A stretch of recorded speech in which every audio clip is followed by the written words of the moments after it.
आज की रिकॉर्डिंग स्वामी भारती कृष्ण तीर्थ के बायोग्राफी पर आधारित है। स्वामी भारती कृष्ण तीर्थ का जन्म 14 मार्च सन 1884 चैत्र शुक्ल तृतीया को तिन्नीवेली, तमिलनाडु में एक विद्या विनय संपन्न परिवार में हुआ था। माता पिता की ओर से उन्हें वेंकटरमण नाम प्राप्त हुआ। वेंकटरमण एक साधारण कुशाग्र बुद्धि वाले विद्यार्थी थे। अपने सारे विद्यार्थी जीवन में सभी कक्षाओं में सभी विषयों में प्रथम स्थान प्राप्त किया करते थे। उन्होंने अपनी मैट्रिक की परीक्षा मद्रास विश्वविद्यालय से जनवरी 1899 में हमेशा की तरह सर्वप्रथम स्थान प्राप्त कर उत्तीर्ण की। संस्कृत भाषा पर उनका अधिकार, प्रभावपूर्ण धारा प्रवाह भाषण की उनकी क्षमता से प्रभावित होकर वर्ष 1899 में ही मद्रास संस्कृत संस्थान ने उनको सरस्वती की उपाधि से विभूषित किया था। इस स्थिति में उनके संस्कृत के गुरु श्री वेदम वेंकटराय शास्त्री का उनके ऊपर अमिट प्रभाव भुलाया नहीं जा सकता था। उनका स्मरण वे सदा श्रद्धापूर्वक और कृतज्ञता से करते थे। बीए और एमए की परीक्षाओं में उन्होंने पूर्ववत सर्वोच्च अंक प्राप्त किया। केवल 20 वर्ष की आयु में सन 1904 में उन्होंने American college of science Rochester, New York के मुंबई केंद्र में 7 विषयों में एक ही साथ एमए की परीक्षा सर्वोच्च अंकों के साथ उत्तीर्ण कर सभी को आश्चर्यचकित कर दिया था। इन विषयों में इतिहास, संस्कृत, दर्शन, अंग्रेजी, गणित और विज्ञान जैसी विषय की विविधता के कारण उनकी यह उपलब्धि और भी आश्चर्यजनक थी। धर्म और दर्शन के साथ साथ आधुनिकतम राजनैतिक, वैज्ञानिक चिंतन और अनुसंधान में उनकी रुचि जीवन भर कम नहीं हुई। अपनी शिक्षा पूर्ण कर लेने के बाद वे गोपाल कृष्ण गोखले और देशबंधु चित्तरंजन दास द्वारा चलाए जा रहे राष्ट्रीय शिक्षा के आंदोलन में भाग लेने के लिए नाम मात्र के वेतन पर अध्यापक बन गए। 3 वर्ष पूरे होते होते उनकी उत्कृष्ट आध्यात्मिक जिज्ञासा उन्हें श्रृंगेरी मठ की ओर खींच ले गई, परंतु राष्ट्रीय शिक्षा अभियान को अभी उनकी आवश्यकता थी। इसलिए वे राजमहेंद्री के नेशनल कॉलेज के प्राचार्य बनकर रह गए। यहाँ भी 3 वर्ष सेवा करने के बाद सन 1911 में एक बार फिर वे श्रृंगेरी मठ के शंकराचार्य स्वामी सच्चिदानंद शिवाभिनव नरसिंह भारती के पास चले गए। वहाँ उन्होंने अगले 8 वर्ष वेद, वेदांत और दर्शन के गहन अध्ययन के साथ निकटवर्ती वनों में गंभीर योग साधना में व्यतीत किए। इसी साधना के दौरान उनको वैदिक ऋचाओं और आख्यानों के गूढ़ रहस्यों का दर्शन हुआ।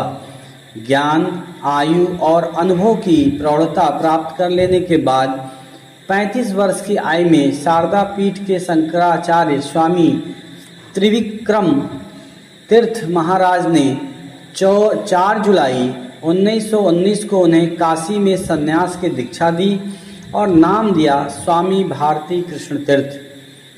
संन्यास लेने के बाद कुल 2 वर्ष बाद ही सन 1921 में उन्हें शारदा पीठ की शंकराचार्य बनाया गया।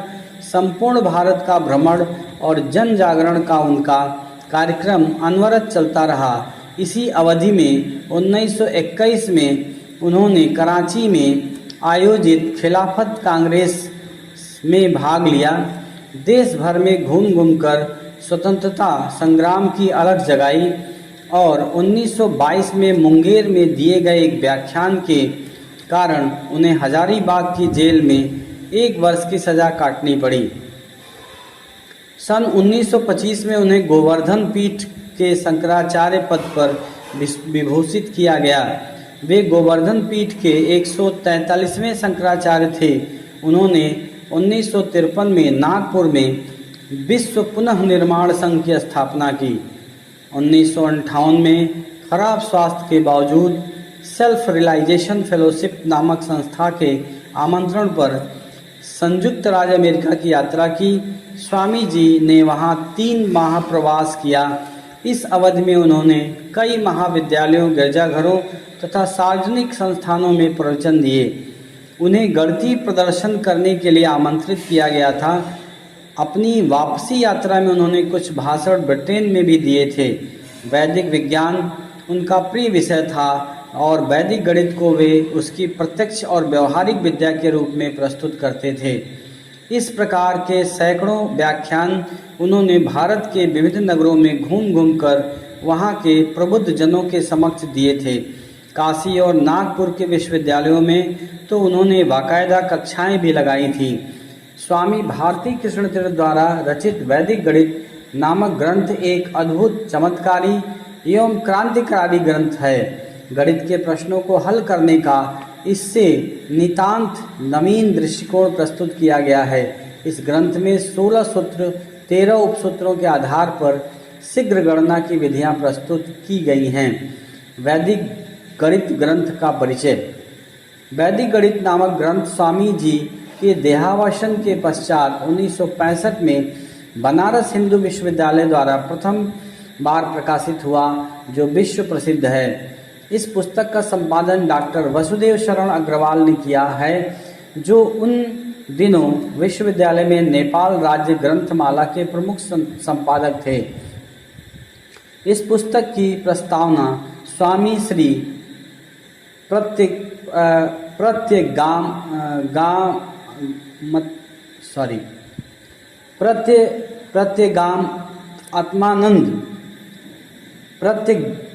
आत्मानंद जी ने लिखी थी। मैं नाम जरा ठीक से नहीं पढ़ पा रहा हूँ।